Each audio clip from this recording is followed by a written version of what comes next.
Hey y'all, welcome back to the channel. My name is Taylor and I bought the ASUS ROG Ally, which I'm sure you are all familiar with by now as it's been out for a bit.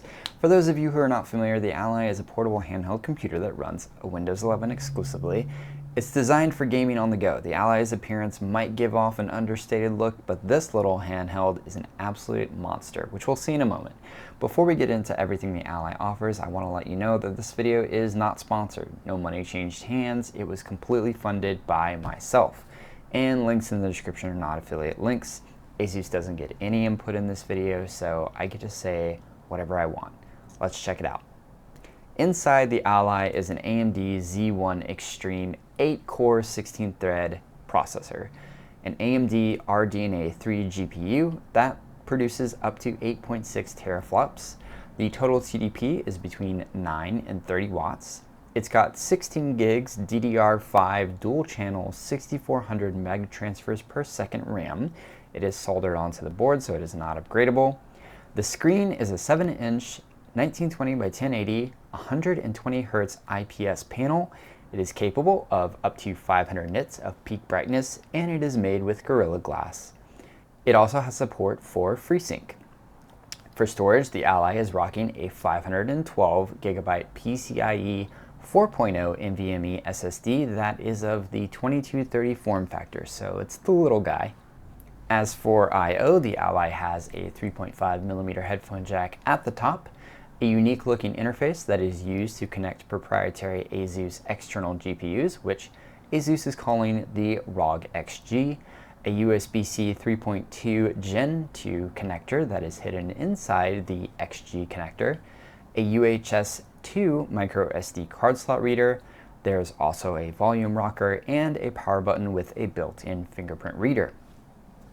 The Ally has all the handheld inputs you would typically need, including joysticks with RGB rings around them in an Xbox layout, ABXY buttons which feel very nice, a D-pad direction button, 4 menu buttons at the top, triggers, haptics, gyros, and 2 bumper buttons on the backside. The battery on the Ally is rated at 40 watt-hours and has a 65 watt power adapter included in the box. I decided to purchase the upgraded dock-style power adapter, which includes a USB-C port, an HDMI 2.0 port, and a USB-A port. It's also capable of 65 watt charging. The box the Ally ships with comes with a 65 watt charger, the Ally, and a cardboard holder for your Ally that is hidden in the top portion of the box. Upon first using and setting up the Ally, one of the first things that impressed me was the screen. It has some great contrast with deep blacks for an IPS, and it's bright.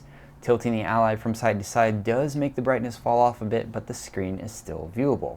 The touchscreen is phenomenal, with responsiveness that's on par with the best smartphones. It doesn't ever feel grainy or sticky when using it.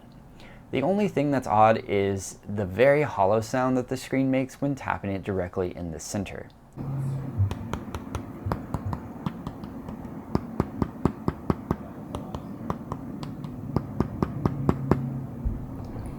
I haven't experienced any heat from the screen that causes me any discomfort while using the Ally. The Ally feels light in the hands and weighs approximately 608 grams. Compared to the Nintendo Switch, the Ally is 186 grams heavier, and when compared to the Steam Deck, it's 59 grams lighter. The material that the Ally uses is a textured plastic that is very durable and stays cool even while gaming. My hands never felt sweaty handling the Ally, but your mileage may vary. All the buttons feel excellent with the exception of the D-pad, which feels a little mushy and kind of cheap.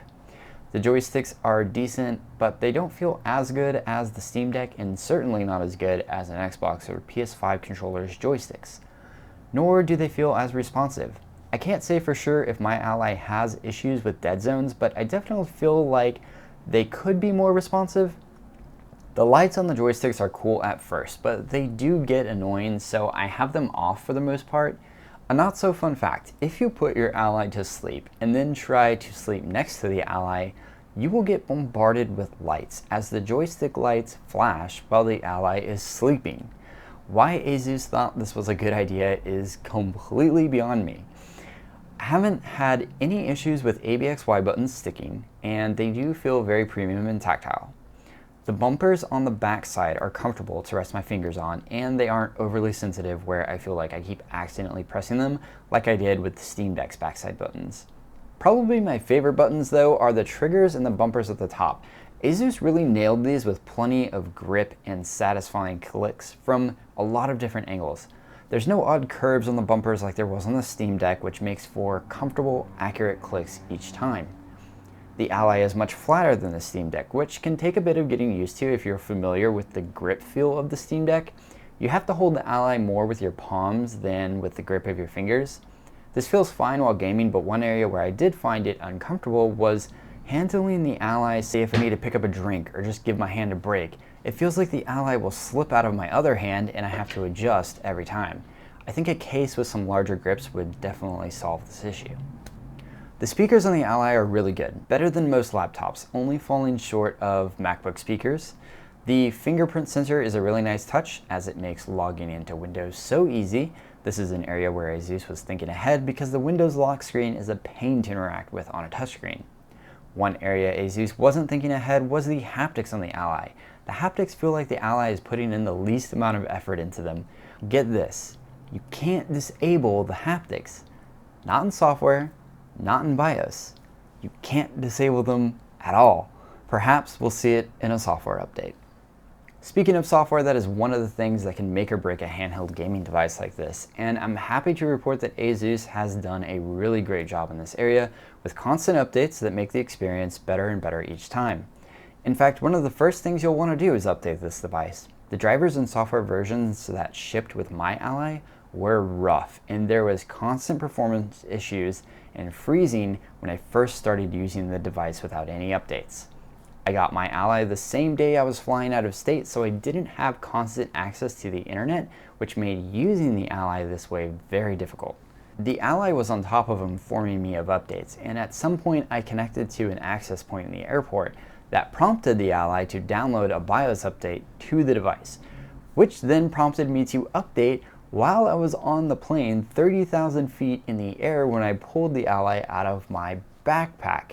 Luckily, I had a battery pack on me because I couldn't cancel out of this update. I had to proceed, so I plugged it into the laptop battery pack and I updated the BIOS while 30,000 feet in the air on an airplane.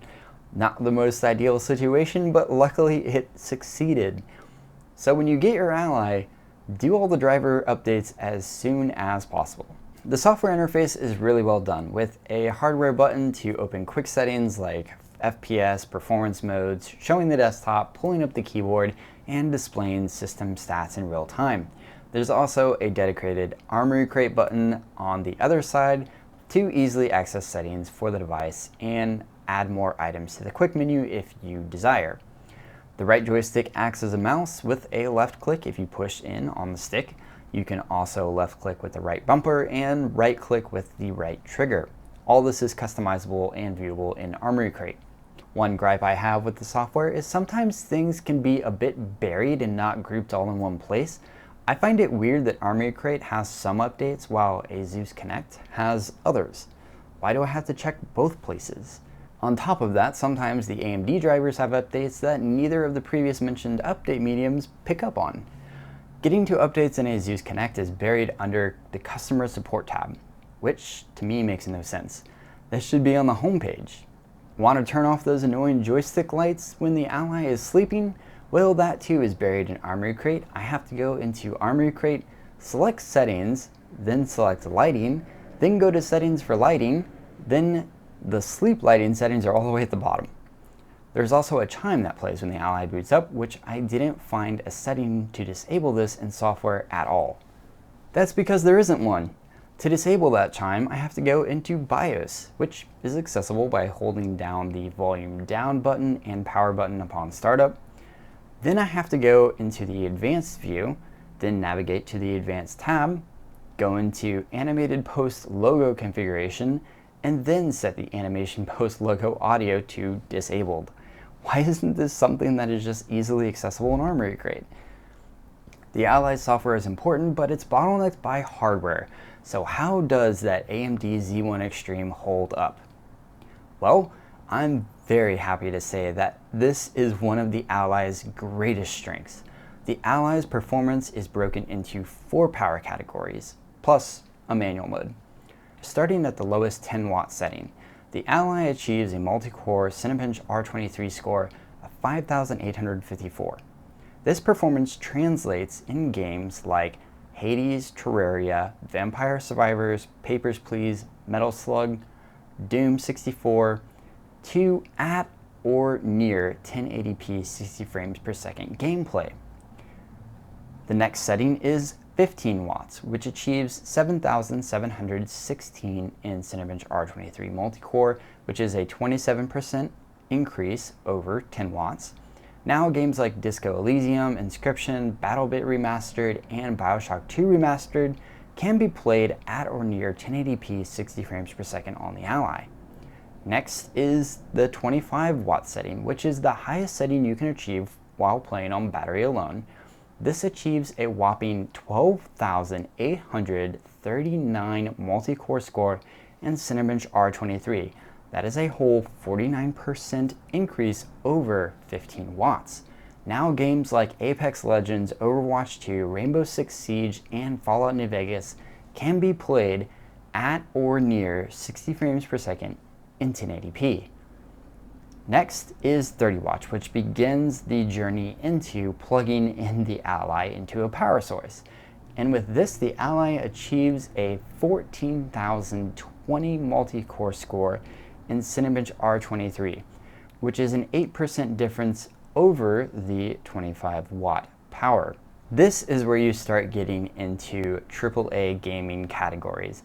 Games like Modern Warfare 2, Diablo 4, these games you can start to get near 60 frames per second at 1080p.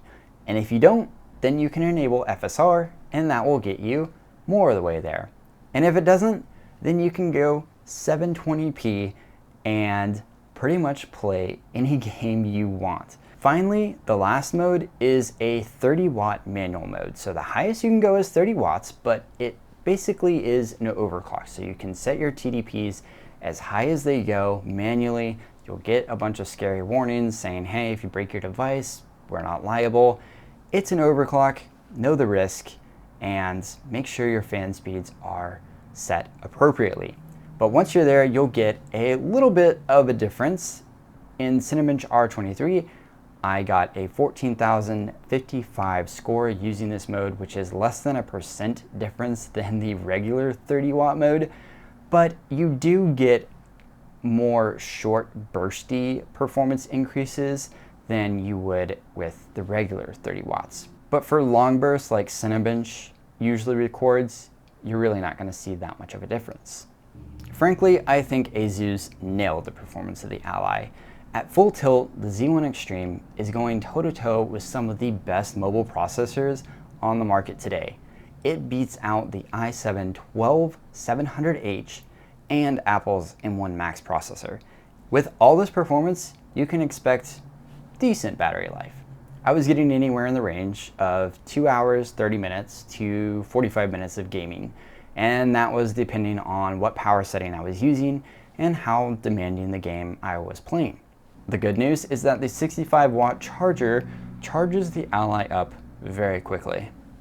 This is an incredibly fun and powerful computer, and for $700, I would recommend this to anyone with the suggestion to plan for a Bluetooth mouse and keyboard in your budget.